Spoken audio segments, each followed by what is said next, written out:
Hey everybody, it's Carol Belling and I'm your instructor for Education 201, and this is the online class calendar.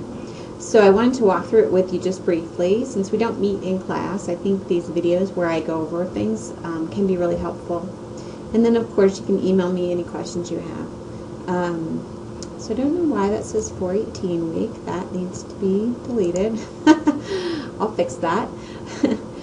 Anyway, this column right here is the week. So it's dated with the Monday date for that week, and then the chapter that we're covering during that week. So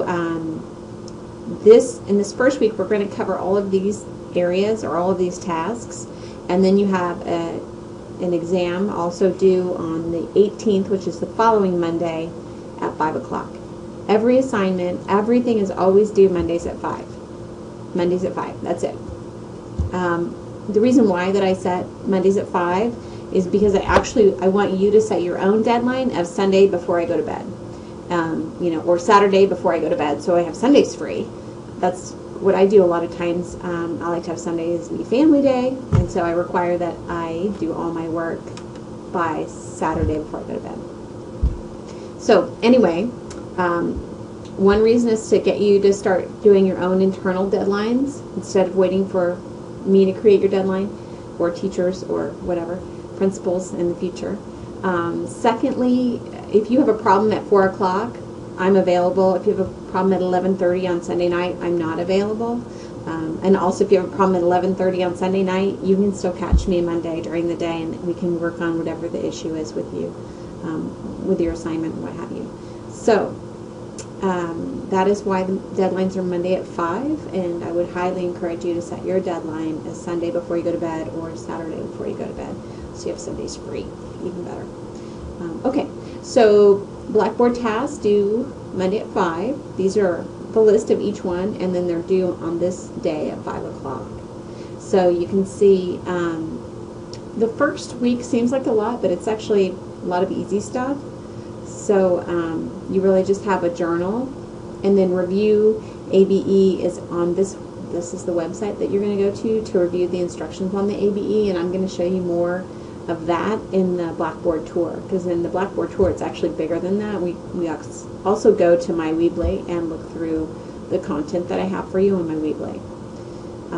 What I would recommend is that you print this document out. This document should not change once I get this little piece fixed right here.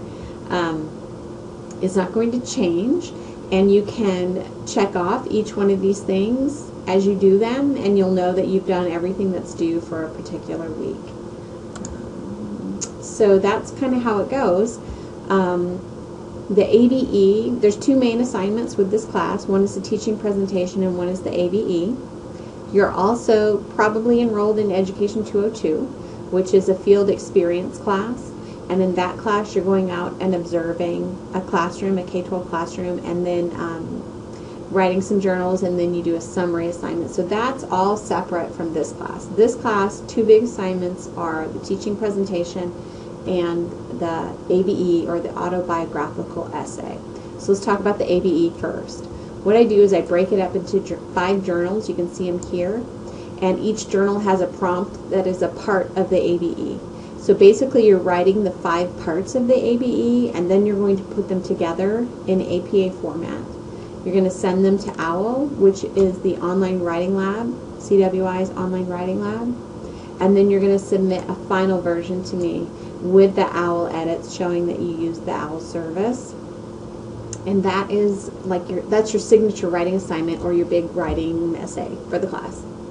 Okay, so that's all done before spring break, which I do on purpose. I know it's pushing it, but it's really nice if you can, if you have math class or a science class, they tend to like get harder and harder and harder. This class doesn't. It goes like this, and then it like peaks around spring break, and then it kind of goes down.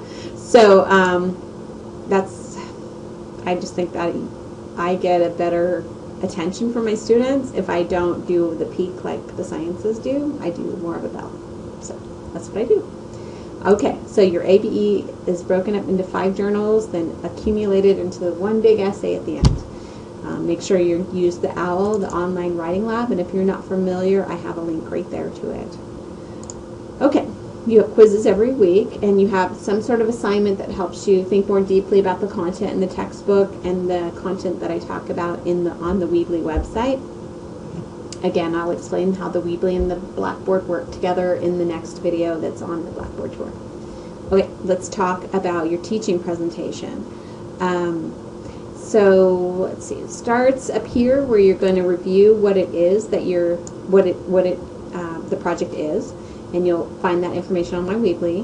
And then you'll pick a topic, which is going to be something you would teach. So you could do second grade math, double-digit addition, or fourth grade Idaho history, and one aspect of that. So you're going to teach an online lesson as if everybody in the class is in fourth grade or in second grade or whatever it is. So you'll explain that at the beginning. You'll say, I'm going to teach first grade sight words, and then you'll start teaching your lesson. And that way we sort of know where you're going, where you're starting. So that's how that works. It's great. It allows you to create a lesson and get a basic teaching experience. I will be honest when I say that the online teaching is not the same as teaching face-to-face, but if you're planning on teaching online, then it is. It's going to give you a very authentic experience. Teaching online is a whole different process than traditional teaching. So with an online class, you're going to do a direct instruction. You'll go through all the parts of developing the lesson plan, creating a visual aid, doing the direct instruction through a screen capture video, and then having students do something and show you their work when they're done, as if they are whatever grade you're teaching to. So that's the teaching presentation. So you will overview it in this folder, and then you'll pick a topic right here. So that'll be early February. You'll work on your lesson plans. I've got sample ones also in this Weebly. So you work on your lesson plan and your PowerPoint or Prezi, whatever visual aid you're going to use. Regardless of what grade you teach, you always do a visual aid. Okay, here we come. You can do extra credit by responding to your peers' drafts and giving them some suggestions. And then we come down here, and you're going to post your teaching presentation by April 18th. But you can always do it early. The discussion board will be open early. So you'll submit your teaching presentation to the discussion board so your peers can watch you teach and do your activity. And you begin doing theirs as well. And so this is essentially your final, and then you responding to your peers is what you do between the 18th and the 2nd to interact. So that's kind of an overview of the class. It's pretty straightforward.